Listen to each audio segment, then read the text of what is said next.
Kita akan mencoba melihat bagaimana Allah Subhanahu wa Ta'ala mengabadikan keagungan, keistimewaan Ahlul Bait dalam sebuah surat secara utuh. Surat ini sesuai dengan keterangan turun paling tidak dari ayat pertama hingga ayat ke-22, karena total ayatnya berjumlah 31 ayat.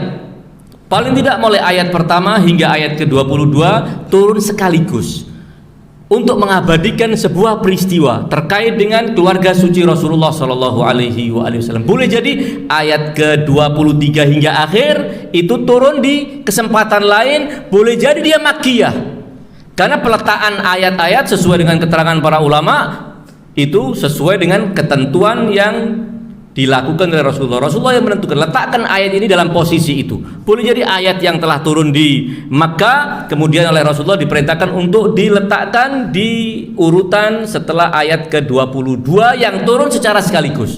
Secara global surat ini berbicara di bagian awal ayat 1 hingga ayat ke-4 berbicara tentang asal muasal penciptaan manusia. Sebagai pendahuluan Allah bercerita tentang keutamaan keluarga suci Nabi. Allah berbicara bahwa manusia pada awalnya adalah makhluk yang tidak ada, kemudian Allah menciptakannya, maka dia menjadi ada. Ketika Allah menciptakan manusia, Allah telah melengkapinya dengan berbagai alat, dengan berbagai fasilitas, dengan berbagai kemudahan yang dengannya manusia akan bisa menjalankan tugasnya dalam kehidupan, tugas menghamba kepada Allah Subhanahu wa Ta'ala. Inna khalaqnal insana min nutfatin amsyaj nabtalihi faja'alnahu sami'an basira. Allah menjadikan manusia bisa mendengar, bisa melihat sebagai modal awal mereka menemukan kebenaran dan kemudian berjalan di atas kebenaran sesuai yang Allah maukan. Manusia diciptakan untuk menghamba kepada Allah Subhanahu wa Ta'ala. Inna hadainahus sabila imma syakiran wa imma kafura. Setelah itu, setelah diberikan pada raganya alat yang dengannya bisa mendengar dan melihat, Allah membimbing mereka, memperkenalkan manusia jalan kebenaran, jalan penghambaan, jalan untuk bersyukur kepada Allah Subhanahu wa Ta'ala, jalan kesetiaan. Namun tentu tidak semua akan setia, tidak semua akan mendapatkan petunjuk. Imma syakiran wa imma kafura. Jadi inna hadainahu jangan dimaknai sesungguhnya kami telah memberi petunjuk mereka, seakan terfahami bahwa mereka sudah mendapatkan petunjuk, sudah berada di atas hidayah Allah. Tidak. Al-Imam Abu Abdillah As-Sadiq alaihi salam seperti dikutip dalam beberapa tafsir ulama Syiah menyebutkan maksud inna hadainahu inna arrafnahu. Kami kenalkan kepada mereka, kami tunjukkan kepada mereka, pengertiannya kami telah kenalkan kepada mereka jalan penghambaan. Namun sebagian dari manusia syakiran, sebagian kafuro, sangat kufur.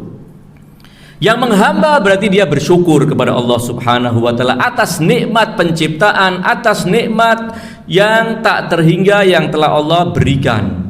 Sementara yang lainnya kafur, sangat ingkar. Hal ringkas ini sebagai muqaddimah. Setelah Allah menyebutkan demikian, Allah melanjutkan, inna a'tadna lil kafirina salasila wa aghlalan wa sa'ira. Kami Allah benar-benar telah menyiapkan buat orang-orang yang kafir. Apa yang Allah siapkan? Salasil, rantai dari api, wa aghlal, belenggu, was sa'ira, api yang menyala-nyala. Ini ancaman Allah Subhanahu wa Ta'ala terkait dengan orang-orang yang kufur kepada Allah Subhanahu wa Ta'ala. Lalu setelah itu Allah langsung lanjutkan menjelaskan orang yang syakiron. Tadi sudah disebutkan bahwa ketika Allah menciptakan manusia dan melengkapinya dengan semua fasilitas dan semua sarana, untuk bisa mendapatkan hidayah Allah, berjalan di atas petunjuk Allah, ada yang syakiron. Siapa mereka yang syakiron?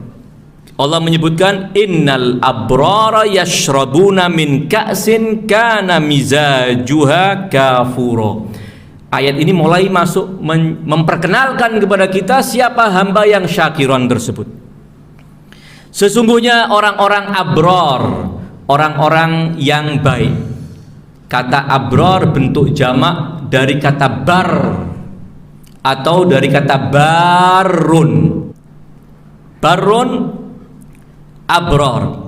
Orang-orang yang baik, orang-orang yang baik. Kebaikannya itu luas.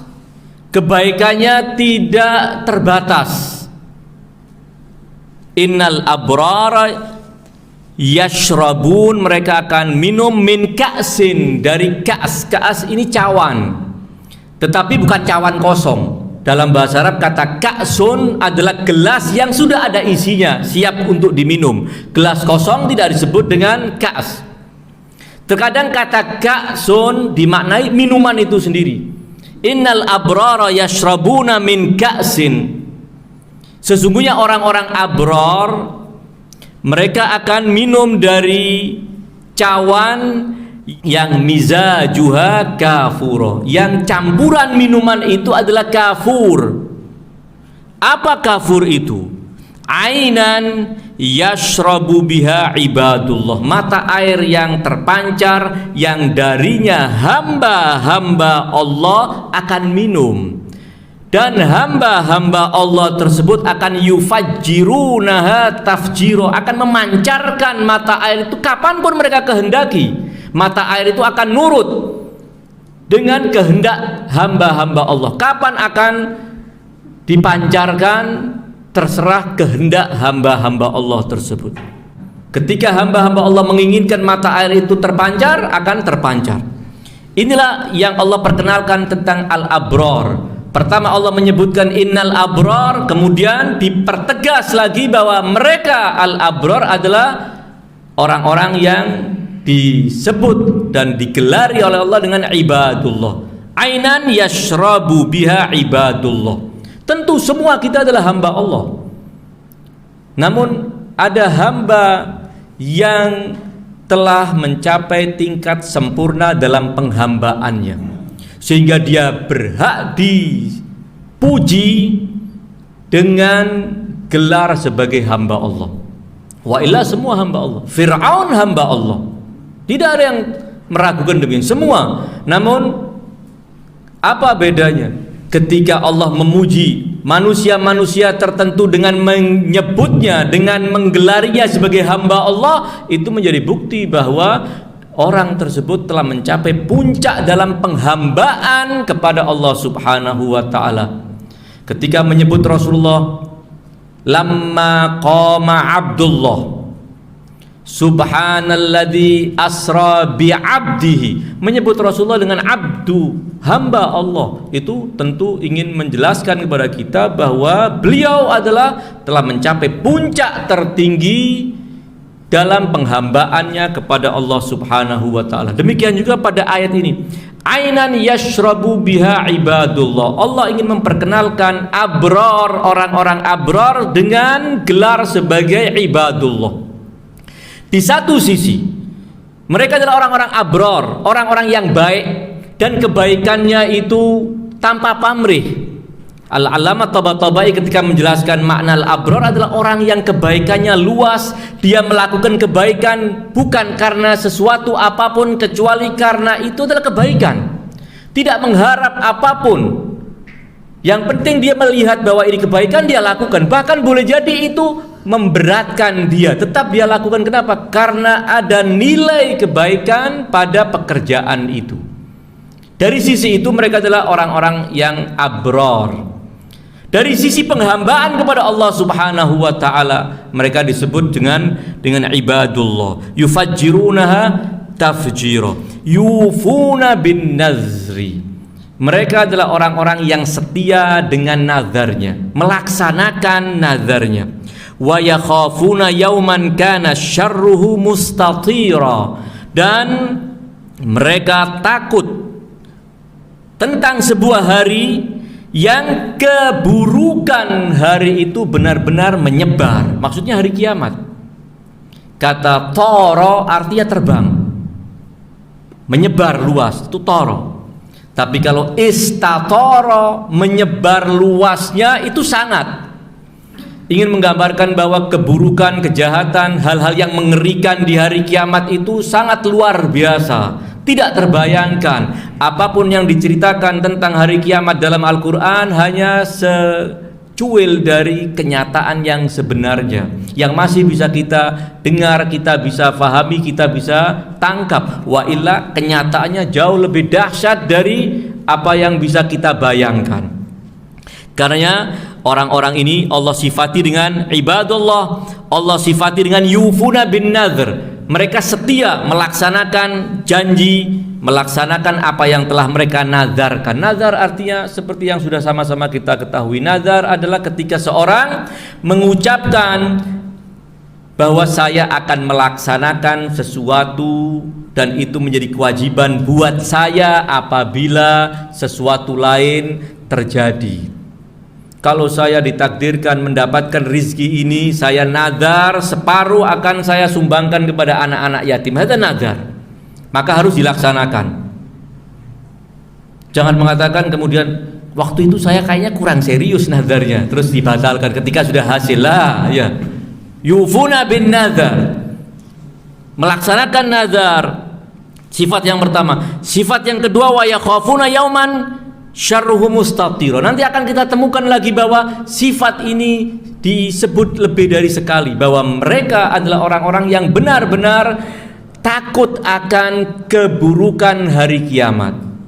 Ini menjadi bukti bahwa orang ini punya keimanan tentang hari kiamat, keimanan yang kokoh, keimanan yang pasti. Orang yang tidak yakin secara pasti atau keyakinannya masih setengah-setengah tentang hari kiamat, dia akan tidak terlalu takut dengan hari kiamat, karena belum tentu terjadi. Kenapa saya harus takut-takut? Orang yang takut dengan hari kiamat itu menjadi bukti bahwa dia punya keimanan yang kokoh tentang kepastian terjadinya hari kiamat tersebut. Karena itu ini juga sebagai pujian, wa yakhafuna yauman kana syarruhu mustatira wa yut'imuna at'am. Sifat berikut yang disebutkan dalam lanjutan ayat ini adalah mereka orang-orang yang memberi makan, yut'imuna at'am ala hubbihi, padahal mereka menyukai makanan itu karena mereka membutuhkan makanan itu. Namun kecintaan mereka kepada kebaikan lebih mengalahkan kecintaan mereka kepada diri mereka sendiri untuk menikmati hidangan yang telah mereka siapkan. Kendati mereka membutuhkan, kendati mereka menyukai. Dan ini adalah satu di antara poin yang selalu ditegaskan ketika kita ingin berinfak, adalah menginfakkan apa yang kita sukai. Kalian tidak akan dihitung beriman sehingga kalian berinfak apa yang kalian cintai. Yang sangat kalian butuhkan kalian infakkan. Dan ini puncak dari kesadaran, ini puncak dari keterbebasan seorang dari belenggu kepada kecintaan kepada dirinya. Ketika seorang mampu menanggalkan kecintaan kepada dirinya, dia pasti akan dengan mudah memberikan kepada orang-orang yang membutuhkan. Toh itu juga sebagai amal baik yang akan segera mereka temukan kelak di akhirat. Alaihal wa yut'imuna ta'am ala hubbi. Siapa yang diberi makan? Miskinan wa yatiman wa asira. Ini yang diberi makan seperti dalam cerita asbab nuzul yang telah disebutkan tadi. Sebagian mengatakan bahwa yang datang di hari pertama sebagai miskin, yang datang di hari kedua sebagai yatim, yang datang di hari ketiga sebagai asir adalah malaikat Jibril yang Allah utus untuk menguji ahlul bait. Dan ini sekali lagi tidak ada urusan dengan sunnah Syiah. Dalam tafsir Gharaibul Quran wa Raghaibul Furqan, penulisnya Al-Allama Nizamuddin Al-Hasan ibn Muhammad ibn Husain Al-Qummi An-Naisaburi. Wa ruwiya, annasaila fil layali, dan telah diriwayatkan bahwa si penanya pada 3 malam itu adalah Jabrail. Arada bidzalika imtihanahum biiznillah. Allah menginginkan untuk menguji ahlul bait, membuktikan kepada dunia, inilah ahlul bait Nabi, inilah manusia-manusia suci. Telah Allah uji dengan malaikat untuk mengetuk rumah mereka, meminta. Apabila demikian, maka selesailah masalahnya. Ini berarti keluarga yang benar-benar untuk menguji mereka. Allah mengutus malaikat untuk menjadi bahan ujian untuk mereka. Sekali lagi bahwa sebagian mengatakan yang datang itu adalah malaikat, dan tentu ada riwayat-riwayat dari kalangan Syiah juga mendukung keterangan yang disebutkan oleh Nizamuddin An-Naisaburi Al-Qummi tersebut. Ala ihal, dia mengatakan demikian. Saya kutipkan kutipan yang lain lagi terkait dengan apa yang saya sebutkan di awal tadi, bahwa Zakar al-Wahidi fil Basit, Al-Wahidi dalam kitab tafsir Al-Basit menyebutkan, Waz-Zamakhsyari fil Kasyaf, Imam Zamakhsyari fil Kasyaf menyebutkan, wa kadza al-Imamiyah, demikian juga orang-orang Syiah Imamiyah. Berarti orang ini sudah banyak tahu tentang pandangan ulama Syiah Al-Imamiyah tentang ayat ini. Dia mengatakan Al-Wahidi dari kalangan ahli sunnah, Az-Zamakhsyari dari kalangan ahli sunnah, wa kadzal Imamiyah, demikian juga kalangan Imamiyah. Atbaku ala anna surata nazalat fi ahli baitin Nabi sallallahu alaihi wa alihi wasallam wala siyama fi hadhil ayat. Telah sepakat bahwa ayat ini turun untuk keluarga Nabi, khususnya ayat ini. Surat ini turun untuk keluarga Nabi, khususnya adalah ayat wa yut'imuna at-ta'ama ala hubbihi miskinan wa yatiman wa asira. Innama nut'imukum liwajhillah. Kami memberi makan kalian ini semata karena Allah. La nuridu minkum jazaan wala syukura. Kami tidak menginginkan balasan dengan tindakan kalian, wala syukura, tidak juga mengharap ucapan terima kasih dari kalian. Innama nut'imukum liwajhillah. Tentu ahlul bait ketika memberikan santunannya, memberikan sedekahnya kepada peminta dalam 3 malam itu, tidak ketika memberikan mengatakan kami benar-benar ikhlas karena Allah, tidak mengharap balasan dari kalian dan ucapan terima kasih dari kalian. Tentu tidak diucapkan yang demikian. Itu ada dalam hati mereka, ada tersimpan dalam jiwa mereka. Namun Allah Subhanahu wa taala kemudian menjelaskan kepada kita, seakan walaupun mereka tidak mengucapkan, seakan mereka mengucapkan. Seakan mereka mengucapkan, karena ini adalah lisan hal yang disebut oleh para ulama dengan lisanul hal. Lisanul hal seringkali ablaghu min lisanil maqal. Seringkali kita mengklaim saya ini ikhlas memberikan santunan kepada kamu, itu lisan kita. Belum tentu lisan kita sesuai dengan hati kita. Namun kalau hati kita tidak bisa berdusta, kita berdusta, demi Allah saya ini ikhlas dalam memberikan sesuatu kepada kamu, ini adalah suara hati saya, panggilan hati saya, itu omongan, ya. Benar tidak omongan itu dengan hatinya sesuai itu tidak, itu sesuatu yang lain. Siapa yang tahu? Allah Subhanahu wa ta'ala yang tahu.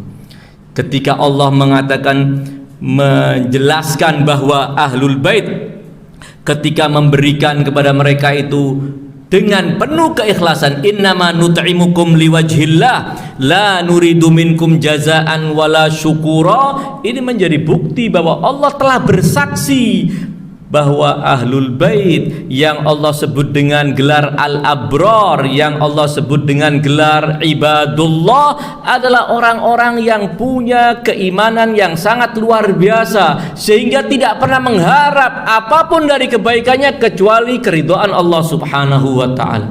Innama nut'imukum liwajhillah, kami memberi kalian makan semata karena mengharap ridha Allah Subhanahu wa ta'ala. Saya akan bacakan keterangan dalam tafsir Al-Baghawi. Kita akan coba lihat,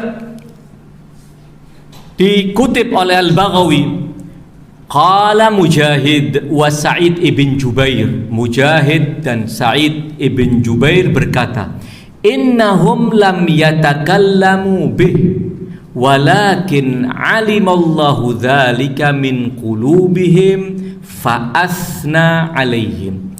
Sesungguhnya Ahlul Bait ketika memberikan santunan itu, mereka tidak mengucapkan dengan lisan mereka, innama nut'imukum liwajhillah la nuridu minkum jazaan wala syukura. Tidak mengucapkan yang demikian. Namun Allah Subhanahu wa taala mengetahui apa yang ada dalam hati mereka, maka Allah memuji. Ini keterangan tafsir Al-Baghawi. Tafsir Al-Khazir mengatakan qila. Kalau di atas tadi mengatakan qala Mujahid wa Sa'id bin Jubair, disebutkan nama ulama yang menegaskan pemahaman dia demikian. Kalau di sini dengan mengatakan qila, ada yang berkata innahum lam yatakallamu bih walakin alimallahu dzalika min qulubihim fa athna bi alaihim. Nafsul kalam, ya. Ala ai hal, al-muhim bahwa Ahlul Bait adalah puncak dari keikhlasan hamba-hamba Allah yang melakukan kebaikan. Innama nut'imukum liwajhillah la nuridu minkum jazaan wala syukura. Inna nakhafu min rabbina yauman abusan qamtarira. Diulang 2 kali, rasa takut Ahlul Bait, rasa takut hamba-hamba al-abrar terhadap kedahsyatan hari kiamat. Di awal disebutkan bahwa wa yakhafuna yauman kana syarruhu mustatira. Dalam ayat ini Ahlul Bait seperti yang direkam oleh Allah dari hati mereka, bahwa mereka inna nakhaf. Kenapa kami tidak mengharap terima kasih dari kalian, tidak mengharap balasan dari kalian? Karena harapan kita, pengharapan kita hanya kepada Allah Subhanahu wa taala, dan Allah akan memberikan kebaikannya kelak di hari kiamat. Dan apabila seorang hamba di hari kiamat tidak selamat dari kedahsyatan dan murka Allah, berarti dia adalah hamba yang celaka. Dan kami takut menjadi hamba-hamba yang celaka dengan murka Allah Subhanahu wa ta'ala tersebut. Inna nakhafu min rabbina, kami benar-benar takut dari Tuhan kami, yauman, sebuah hari yang kami takuti, abusan qamtarira, hari yang sangat dahsyat, hari yang disifati dengan abus, seperti wajah yang cemberut sebagai bukti murka. Ini yang kami takuti. Maka apa jawaban Allah terhadap apa yang dilakukan oleh Ahlul Bait? Apa balasan, apa janji Allah? Fawaqahumullah syarra dzalikal yaum walaqahum nadratan wa surura. Maka Allah menyelamatkan mereka dari keburukan hari itu.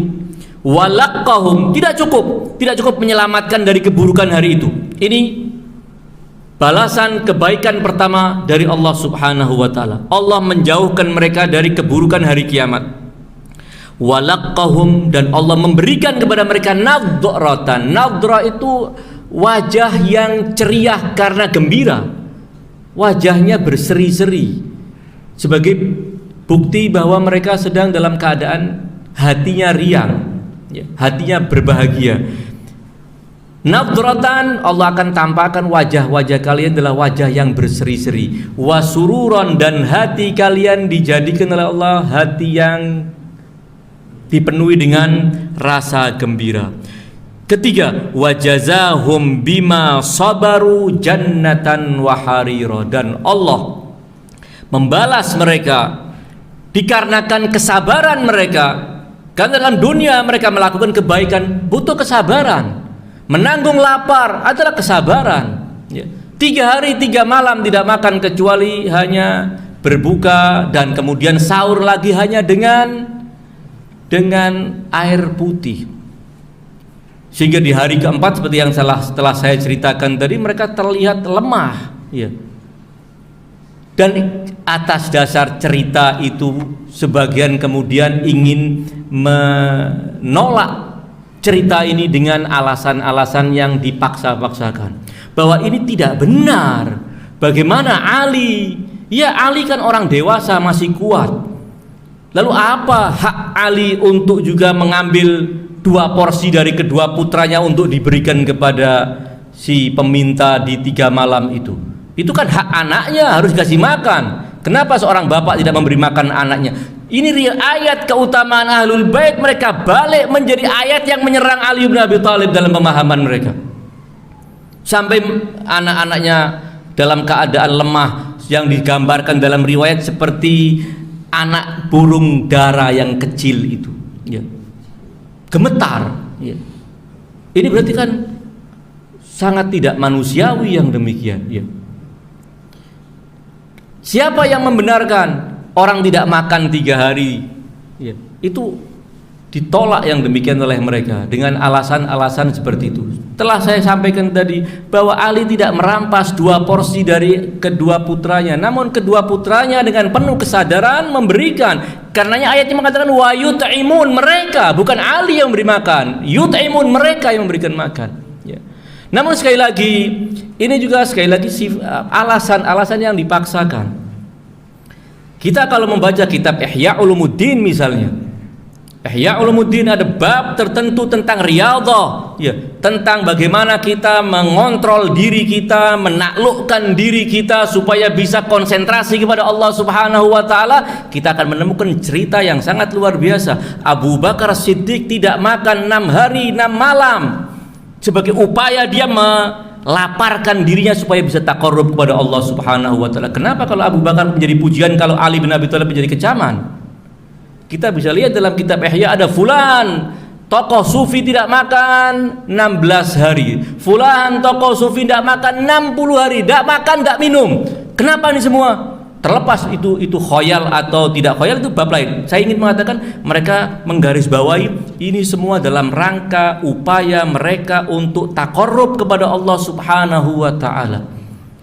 Di mana ada ajaran yang mengatakan tidak usah makan, tidak usah minum 60 hari untuk taqarrub kepada Allah Subhanahu wa taala? Itu di mana? La Nabi melakukan, wala sahabat, ala ayhal. Maksud saya ingin mengatakan bahwa kenapa ketika ini tentang Ahlul Bait mereka terus begitu cerdas untuk melontarkan kritikan-kritikan, ketika untuk yang lainnya ini adalah fadail. Ala ayhal.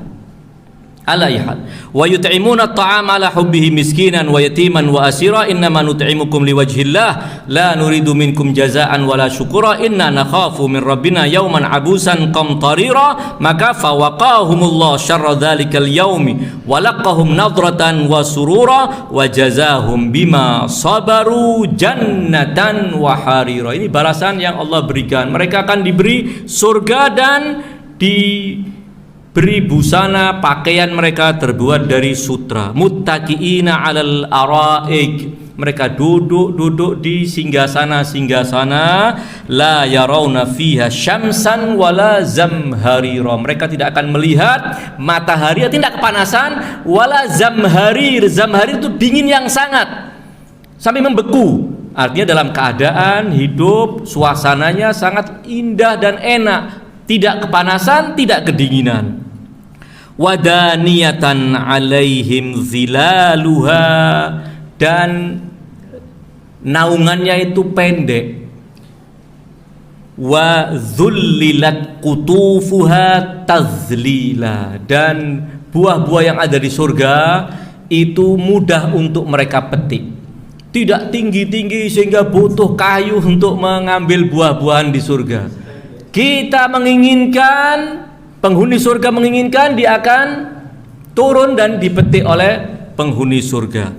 Wa yutafu alaihim bi aniyatin min fiddatin wa akwabin kanat qawarira, dan akan dihidangkan untuk mereka, dikitarkan untuk mereka dengan para pelayan di surga membawa aniyah. Aniyah itu bisa gelas, bisa mangkok, bisa talam, pokoknya yang memuat makanan dan minuman itu dikelilingkan, disajikan untuk mereka. Bejana-bejana itu terbuat dari fiddah, dari perak surga, yang menurut dalam sebuah riwayat dari Imam Ja'far, perak surga itu tembus, transparan dia, Tidak seperti perak dunia. Qawarira min fiddatin qaddaruha taqdira wa yusqawna min ka'sin kana mizajuha zanjabila. Dan mereka akan diberi minum dari cawan yang isi campuran minumannya itu adalah zanjabil, beraroma seperti jahe. Tentu sekedar penyebutan nama yang sama, ya. Sebagian memberikan analisa demikian. Orang-orang Arab punya dua model minuman. Minuman untuk menyegarkan, minuman untuk menumbuhkan semangat, biasanya dicampuri dengan jahe. Ada panas kemudian mereka semangat. Kalau minuman untuk menenangkan suasana pikirannya, dicampur dengan kafur. Campuran-campuran yang menjadikan agak tenang pikirannya. Di surga disebutkan, diceritakan dengan menggunakan redaksi yang dikenal oleh orang-orang Arab tentunya. Yusqauna fiha ka'san kana mizajuha zanjabila. Ainan, apa zanjabil? Itu diambil dari mana? Minuman mereka ainan, dari sebuah mata air di surga. Ainan fiha tusamma salsabila. Mata airnya yang mengalir itu namanya salsabila karena mengalirnya dengan lembut. Mengalir namun tidak seperti banjir bandang yang akan menghanyutkan. Dia mengalir dengan lembut. Wa yatufu alaihim wildanun mukhalladun, dan akan berkeliling melayani mereka adalah wildan, makhluk-makhluk Allah yang diciptakan untuk menjadi pelayan surga, yang akan abadi di surga menjadi pelayan mereka. Idza ra'aitahum hasibtahum lu'lu'an manthura. Kalau kamu saksikan mereka ini, terbayang oleh kamu ini adalah permata-permata yang bertaburan. Wa idza ra'aita thamma ra'aita na'iman wa mulkan kabira. Dan jika engkau melihat ke sana di surga itu, kamu akan menyaksikan nikmat Allah yang tak terhingga dan kerajaan yang maha besar. Aliyahum thiyabu sundusin. Mereka mengenakan baju dari sutra, khudrin yang berwarna hijau, wa istabrak, ada sutra tebal, ada sutra lembut dan tipis yang halus. Wa hullu asawira, mereka diberi hiasan gelang-gelang min fiddatin, terbuat dari perak surga. Wasaqahum rabbuhum, dan Tuhan mereka menuangkan untuk mereka syaraban tahura, minuman yang akan menyucikan. Inna hadza kana lakum jazaan wa kana sa'yukum mashkura. Ini untuk kalian adalah sebagai balasan, dan apa yang kalian lakukan diterima oleh Allah Subhanahu wa taala. Allah Maha mensyukuri apa yang kalian lakukan. Ayat-ayat ini bercerita tentang kenikmatan surga yang Allah siapkan, yang Allah janjikan untuk disiapkan bagi ahlul bait yang diabadikan sebagai orang-orang yang al-abrar, yang yut'imuna ta'am, yang disebut oleh Allah sebagai ibadullah. Inilah janji mereka sebagai hamba, perwujudan dari manusia-manusia yang syakir, bersyukur kepada Allah adalah ahlul bait. Puncak dari manusia-manusia yang telah sukses menjalankan tugasnya sebagai hamba Allah adalah ahlul bait. Inna hadainahus sabila imma syakiran wa imma kafura. Yang syakura adalah ahlul bait, puncak dari mereka yang telah bersyukur kepada Allah Subhanahu wa taala adalah ahlul bait, dan ini adalah janji untuk mereka. Musuh mereka atau pihak lain adalah yang disebut di awal ayat. Allah telah menyebutkan inna a'tadna lil kafirina salasila wa aghlalan wa sa'ira. Ini adalah untuk orang-orang yang kafuro. Dan dengan kita perhatikan, Allah telah menyebutkan bahwa di antara manusia akan ada yang syakir dan ada yang kafur. Kemudian yang kafur ini siksaan yang Allah telah siapkan untuk mereka, dan ini yang syakur, pekerjaan mereka demikian, dan janji Allah yang disiapkan oleh Allah adalah demikian rinci dalam sifat-sifat surga. maka ini menjadi jelas bahwa yang dimaksudkan dengan inna a'tadna lil kafirina salasila wa aghlalan wa sa'ira, yang dimaksudkan dengan orang-orang kafirin dalam ayat keempat adalah musuh-musuhnya al-abrar. Sebagaimana ayat ini memuat janji, memuat kabar gembira buat orang-orang al-abrar, ayat ini juga memuat ancaman buat musuh-musuh al-abrar.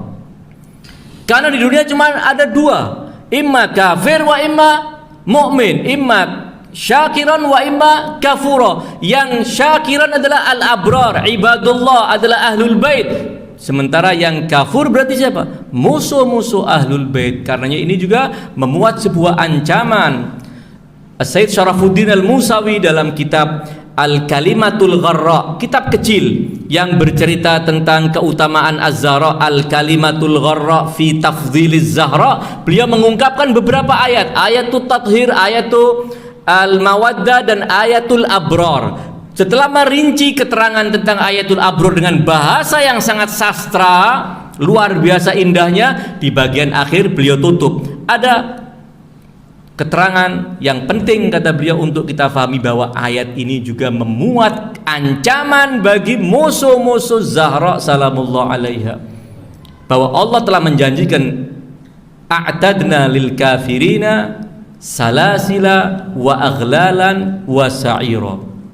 Jadi surat ini sekali lagi telah menyajikan kepada kita dua contoh manusia yang telah disebutkan secara global dengan syakiran dan kafura, kemudian dirinci dan diperkenalkan kepada kita.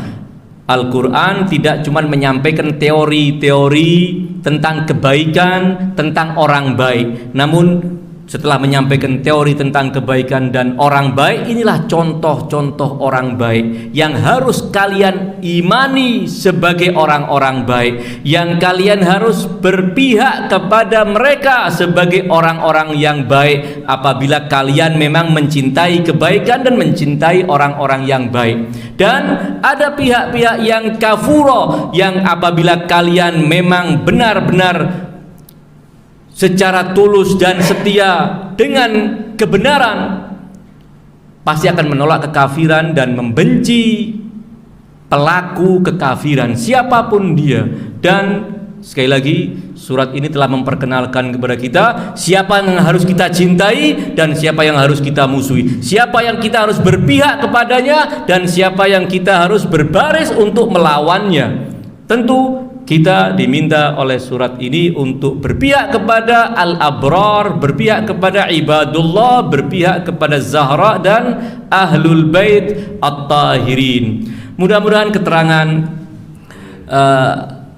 ringkas tentang surat Ad-Dahr ini bisa memperkenalkan lebih dalam lagi tentang keagungan Az-Zahra salamullah alaiha, yang karenanya surat Ad-Dahr Allah turunkan dan menjelaskan berbagai tentang sisi kenikmatan surga minus tentang hurul ain.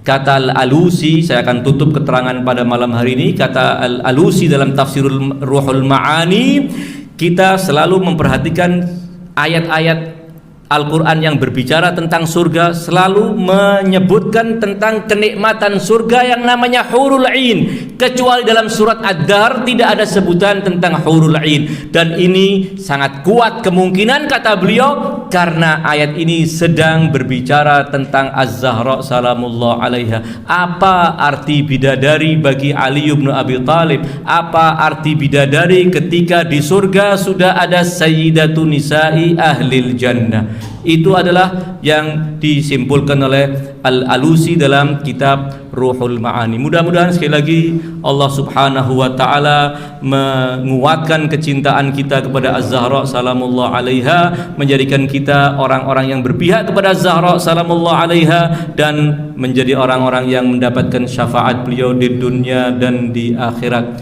Hadza minni wa sallallahu ala khairi khalqihi ajma'in.